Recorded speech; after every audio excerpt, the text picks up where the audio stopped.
Hi friends, आज मैं topic लेने जा रहा हूँ अवर इन्वायरमेंट क्लास 10th का। और इसमें सबसे पहले जो टॉपिक लेने जा रहा हूँ वो है इकोसिस्टम। इकोसिस्टम यानी क्या कि प्लांट, एनिमल्स, माइक्रो ऑर्गेनिजम्स और फिजिकल इन्वायरमेंट, इन सब के बीच में जो एक बैलेंस रहता है, ठीक है, उसके कारण हम कह सकते हैं कि नेचर का बैलेंस मेंटेन रहता है। अब बात करेंगे हम इकोसिस्टम की।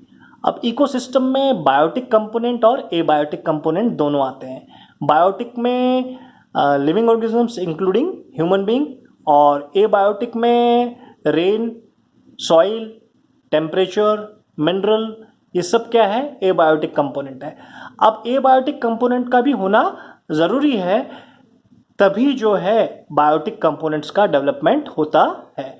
तो हम ये कह सकते हैं कि इकोसिस्टम में बायोटिक और एबायोटिक के बीच में इंटरेक्शन होता है और इकोसिस्टम डेवलप होता है, या इसी को हम इकोसिस्टम कहते हैं।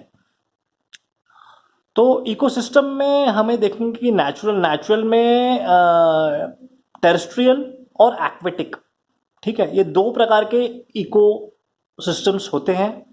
और इसके अलावा हम देखेंगे कि जो आर्टिफिशियल है, यानी कि जो ह्यूमन मेड है इकोसिस्टम। अब ह्यूमन मेड इकोसिस्टम में गार्डन हो गए या फिर क्रॉप फील्ड हो गई, ये सब आर्टिफिशियल में आते हैं, ह्यूमन मेड में आते हैं। अब बात करेंगे वेस्ट की। वेस्ट में बायोडिग्रेडेबल और नॉन बायोडिग्रेडेबल। बायोडिग्रेडेबल वेस्ट ऐसा वेस्ट जो कि पूरी तरह से डिके हो जाता है। जनरली हम कह सकते हैं कि सब्जी हो गया या फ्रूट्स हो गए, ठीक है, इसे हम मिट्टी में या कहीं पे डालते हैं या कोई जगह पे डालेंगे तो उस पर माइक्रोऑर्गेनिजम्स काम करते हैं और पूरी तरह से उसे डिकम्पोज कर देते हैं। यह संभव होता है बायोडिग्रेडेबल के लिए। लेकिन नॉन बायोडिग्रेडेबल जैसे कि लोहा हो गया, कैरी बैग्स हो गए, ठीक है, या थर्माकोल हो गया, तो ये सब क्या है, नॉन बायोडिग्रेडेबल। इसको बहुत सारे वर्ष लगते हैं समाप्त होने के लिए। और ये क्या कहेंगे कि इस पे बहुत ज़्यादा तापमान और टेम्परेचर और प्रेशर काम करेगा, तब जाके कहीं ये ख़त्म होते हैं। और हम कहेंगे कि लेकिन इसके लिए समय जो है बहुत भारी मात्रा में लगता है। अब बात करेंगे हम बायोडिग्रेडेबल की। बायोडिग्रेडेबल में देखिए कि यदि कहीं पे हम इसे डंप कर रहे हैं और कंटिन्यू डंप करते रहते हैं तो ये भी बहुत ज़्यादा इकट्ठा हो जाएगा और ये भी समस्या बन सकता है।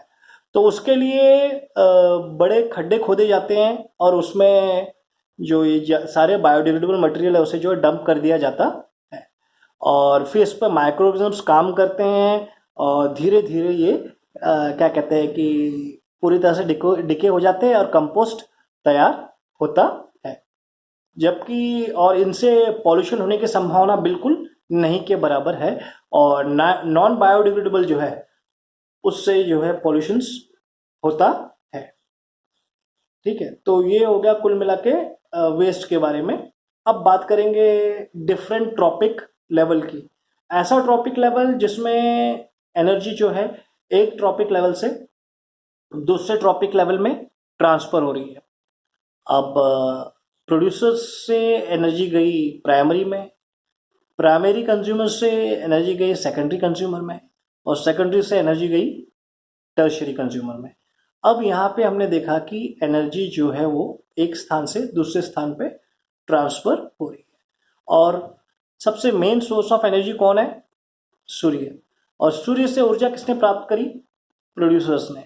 अब प्रोड्यूसर्स ने ये एनर्जी फॉरवर्ड करी प्राइमरी के लिए, प्राइमरी से ये एनर्जी गई सेकेंडरी के पास, और सेकेंडरी से ये एनर्जी गई टर्शियरी के पास। तो ये जो है फ्लो ऑफ एनर्जी हुआ। अभी हम कोशिश करेंगे कि हम समझें इसे एक पिरामिड के द्वारा। तो सबसे पहले सबसे नीचे कौन है? प्रोड्यूसर। प्रोड्यूसर से फिर एनर्जी पास हो गई प्राइमरी पे, प्राइमरी से फिर गई सेकेंडरी पे, और सेकेंडरी से फिर गई टर्शियरी पे। तो हमने ये देखा कि एनर्जी लेवल जो है, जैसे जैसे हम पिरामिड में ऊपर की ओर जा रहे हैं तो एनर्जी कम होती जाती है, यानी कि टर्शियरी को सबसे लो अमाउंट ऑफ एनर्जी प्राप्त होती है। और इवन जो पॉपुलेशन है वो भी टर्शरी की कम होती है।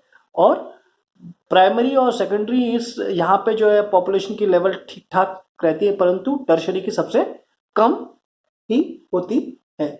और सबसे ज़्यादा ऊर्जा जो है वो क्या कहते हैं प्रोड्यूसर्स को प्राप्त होती है और टर्शरी के पास सबसे कम रहती है। तो ये प्रोसेस हमें देखने को मिलता है ट्रॉपिक लेवल में। तो हमने आज जो समझा वो ये कि इकोसिस्टम को बायोटिक और एबायोटिक कंपोनेंट के इंटरेक्शन के कारण वो मेंटेन रहते हैं। ठीक है, इकोसिस्टम मेंटेन होता है और इकोसिस्टम मदद करता है बायोटिक कंपोनेंट्स को डेवलप होने के लिए। वेस्ट में हमें पता लगा कि बायोडिग्रेडेबल और नॉन बायोडिग्रेडेबल वेस्ट है। बायोडिग्रेडेबल जो है वो पॉल्यूशन नहीं करते, नॉन बायोडिग्रेडेबल जो है उससे पॉल्यूशन ज़्यादा फैलता है। और फिर हमने ट्रॉपिक लेवल की बात करी। ट्रॉपिक लेवल में हमें ये पता लगा कि एनर्जी जो है ट्रांसफ़र होती है एक ट्रॉपिक लेवल से दूसरे ट्रॉपिक लेवल में। और फिर हमने ये भी समझा कि टर्शरी को सब जो है वहाँ पे सबसे कम ऊर्जा होती है। मतलब पिरामिड में ऊपर जाते वक्त जो है ऊर्जा लेवल कम होते जाता है। इवन पॉपुलेशन वाइज टर्शरी की संख्या बहुत कम होती है। अब मैं नेक्स्ट आपको जो टॉपिक लेने जा रहा हूँ वो है फूड चेन का। इतना तो आपको मेरे ख्याल से समझ में आ गया होगा। अब बात करेंगे फूड चेन की। अब फूड चेन में हम देखेंगे कि जब एक सिंगल चेन होती है, यानी कि जब एक माइक्रो ऑर्गेनिज्म जो है दूसरे माइक्रो ऑर्गेनिजम्स को खाता है, यानी कि above micro organism below organism को खा लेता है, तो ये प्रोसेस होती है फूड चेन के अंदर। अब फूड चेन में हम कह सकते हैं it's a process in which above organism जो है वो ईट्स द बिलो ऑर्गेनिज्म। तो it's a process in which above organism eats the below organism and this process happens.